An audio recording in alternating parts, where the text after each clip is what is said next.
Alright guys, what is up? I'm going to be in a game versus Joa. Joa's a pretty good player. I think he's around at my level. He does play some pretty good decks. I played against him last game, or 2 games ago? 2 games ago, because I played Tiny before this. I've lost both my last 2 games, so I'm not on a very good win streak or anything. And he was playing IS Paladins, and that's actually what Tiny Dragon has been playing. It's actually very cool to watch, so...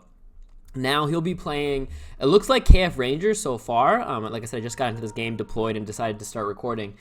So now let's just go into this game and see what maybe you can think about. Now I'm not going to promise I'm going to win this game because this is not a post video recording, but I can tell you what I think about, and then you can take from that what you will, right? There's some thoughts that I might have that are good, some thoughts that I might have that are maybe just not very efficient. I should be thinking differently, that kind of a thing. So first of all, what do we think about? Well, it's KF. KF is pretty quick. Rangers are very dangerous throughout the game. Probably we often, at least in the upper people, all the people kind of say that KF Rangers are some of it's one of the tier 0 battle groups for sure. We're not sure if it's even above the tier 0 battle groups, but it's very, very high up there. And I'm playing Kanen. I think Kanen are quite strong, especially because I'm playing a full SP version. Let me actually think about what I'm deploying real quick. Let's see, 1, 2, 3, 4, 5. I kind of like doing this then.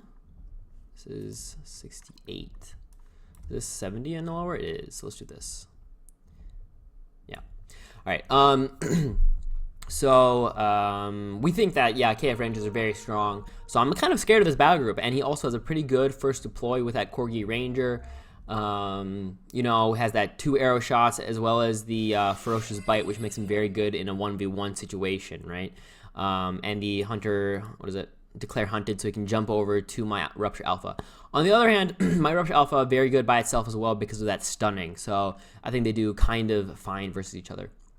Now, the reason I deployed as I did is because of me being Kanen. So I'm Kanen. That means I kind of do want to stay together. I have the whole idea of the pack leader going, right? I don't really want to spread out too easily or too much. The second reason, oh, this is interesting. Second reason that I want to, I deployed second here is because I do have this champion, and this Kanen Mongrel does have that reinforce.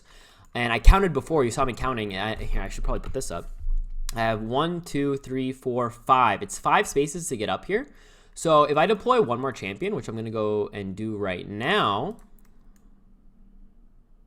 we're going to get into this font, correct? I think so. Let me think. I'm thinking 2 things. One, I want to deploy one more champion before I deploy my Mongrel, and then Mongrel can go straight up here, and I'll get my font as early as he does. My other idea is, do I want to use my Fuel Rage on my Alpha this turn, is my second idea. I don't think I do, because I want my Howler to have the AP to get down here as quick as possible. So I'm going to do this, do this, do this. We're going to actually move up one more with him so I don't take any damage from this aura. Actually, I have the Hunter Meek, so I don't take damage anyhow, so that wouldn't have mattered too much. So now, for my next deploy, I'll play my Kanen Mongrel, and I can play him up here, and I'll get to my font as soon as he does, right? I'll be, I guess, 1 turn behind. Actually, I'll be tied. I'll be tied with him, but I'll have my 2 champions coming much more quickly than he does. And like I said, with Kanen, I think that's a pretty strong idea. So he has to be very afraid now of moving his Ranger in because I can get a lot of damage out with this pack leader idea, right? I also was checking before you saw Hunter Meek. I was checking it is cost of 70 or less, and this is 68, so I will have some extra damage versus the Corgi Ranger. And the reason I deployed, or not deployed, but I positioned my Rupture Alpha on this square and not up here is because I want this Corgi Ranger to have to be in one of these 2 squares. He is alone at the moment, right? He deployed top, deployed bottom. He hasn't deployed anything else yet. So I want him to move into these 2 squares because then he's closer to my champions. Or he goes here and I'm already very close with my Alpha. So that was my thought. Exactly. So now he has his Ranger over here, right? So that means that all my other champions can get up there quite quickly. All right, so I have 3 plus 6, 1, 2, 3, 1, 2, 3, 4, 5. So I can get there pretty quickly with my Howler. Now he is KF. So what are things in KF that we have to watch out for? Well, we have to always watch out for Grimlick's Bane. So what that means is we do not want to play 2 times of one champion type. We do not want to play, or one champion itself, right? So we don't want to play another Howler, which I don't have anyway, or another Scavenger, or another Alpha, because then I'll be taking double damage. Secondly, what I have to be afraid of is a Relic. I'm going to go ahead and, this is happening no matter what, because we want to get our font now. Like I said, we get it nice and quick. So with the reinforcement, we get it the same turn, but we have these guys moving bottom. Now, what I'm thinking about is, let's see, he has 72 Nora, 63 Nora, 68 Nora. So I was a turn quicker than him, so I am a turn ahead. Next turn, he has about as much Nora as I have this turn, right? So I'm just like thinking about Nora-wise, where he is approximately. I don't math it out to a T, because I don't have the mental capacity for that. But to a certain extent, I always want to see about how much Nora he has left. Did he deploy? Did he not? So he could technically maybe have the Nora right now for what I'm thinking is a poison trap. Or sorry, not poison trap. Is it poison trap? The thing that makes me eviscerated. So what I'm thinking about is, do I want that eviscerated on my Alpha, or do I want it on my Howler? So do I move in with my Howler first, or do I move in with my Alpha first? I think I want it on my Howler. Also, where do I want to go? Do I want to go here with my Howler or here? I kind of like going to the side position, because then I can move this Scavenger up into this leftward. So we're going to move first with the Howler in case there's a trap around here. Yeah, okay, so there's no traps, but in case there was one, I would have triggered it with my Howler and not with my Rupture Alpha. Now I'm going to move in with my Alpha and attack once. And there we go. We're now going to double tap here. We did already, you can see already me dealing 22 damage. Now he does have a double tap next turn, but he can only attack my Alpha once because of that stunning, right? So next turn, with the, also I was thinking about using Fuel Rage as well to get 1 extra damage, but I think I'd rather keep the AP on the Howler for now. So I was thinking about that too, but I don't think the damage matters, and I'd rather keep the AP this way, just so, because I want to get the kill next turn with my Howler, right? So I want to make sure I have the AP to maybe do something. So what is he going to play now? We got our font, he got his font, and he deployed last turn, right? So this guy is very far away, right? This guy is by himself. He can attack both of them once to reduce the damage of my champions with the Ferocious Bite. So I'll take the -5 damage of both my champions, but he'll have -2 defense as well because of the stunned if he attacks both of them once. As well as me taking 2 less damage because of the Hunter Meek. All right. So I become rooted here. He uses a spell though, right? And generally as SP, if the enemy is using a spell and not getting a kill, I'm okay with that. Yeah, he gets away with his Ranger, and like I said, I kept the AP on my Howler, so I'm okay with this. It would have been nice if I had like the Ritualist out for that, just because then, we are going to do this now. Okay. If I had the Ritualist out, just because I would have reduced the, or I would have made him pay more Nora for his next spell, right? But so my thought process here now is, well, he has this Young Sapling out, right? Young Sapling from the Tree Caller. So this does look like more like an Elf battle group, not as much Rangers, just because we do have that Tree Caller. This is generally always in Rangers, so that's why this doesn't really point towards anything. It's just a very good meta champion. This is basically always in Rangers, and this champion you would ever really mostly just see in Elves, or sorry, in either Tree Folk or in Elves.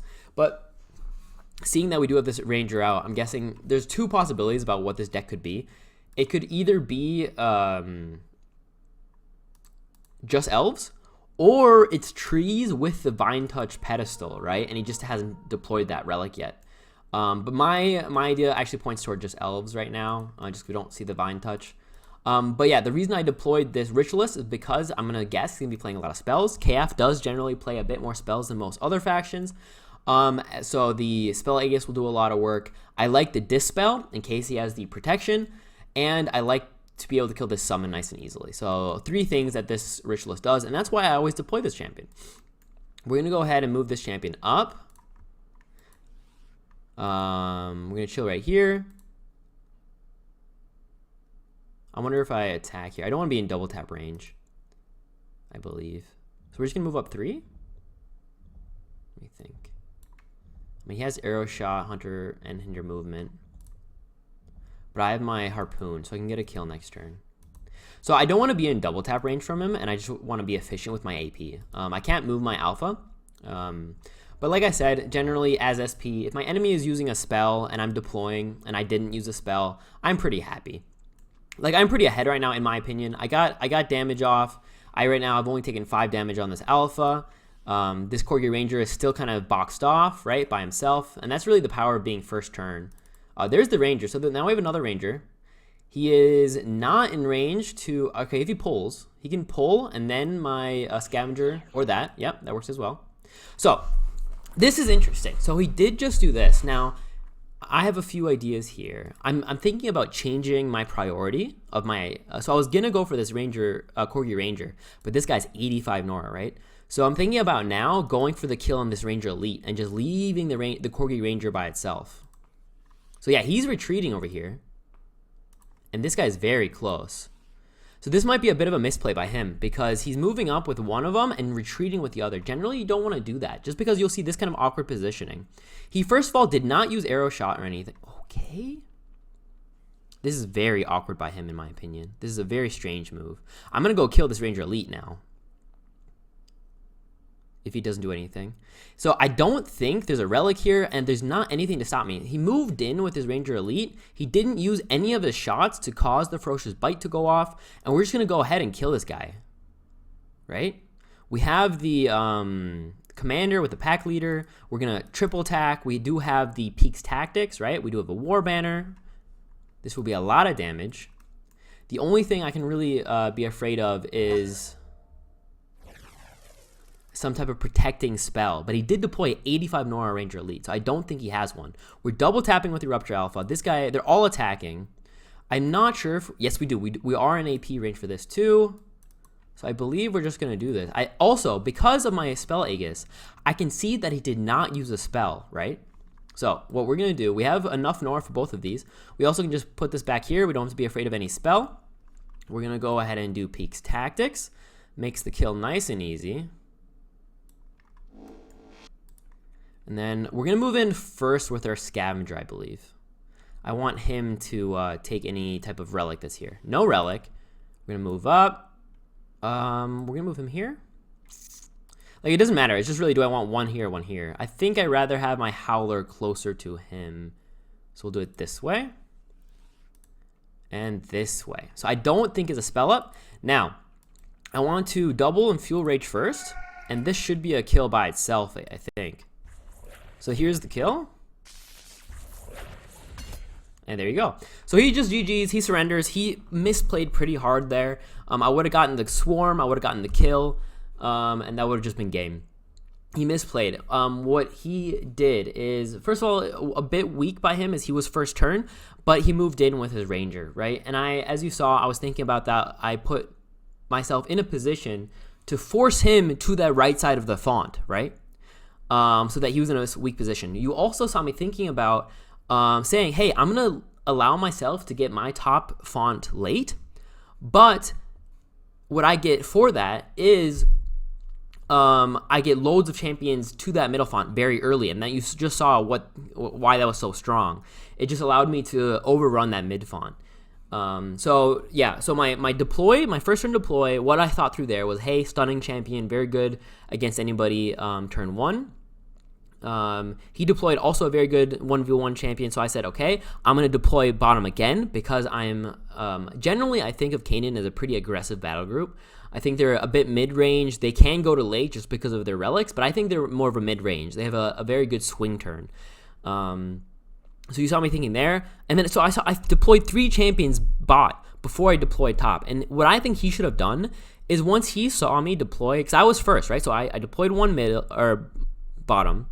Then he deployed. Then I deployed another champion bottom. He should have thought to himself, oh, okay, wait. He's going aggressive. I need to either help and deploy bottom as well, or I need to retreat off mid. And he didn't do that. Instead, he deployed top.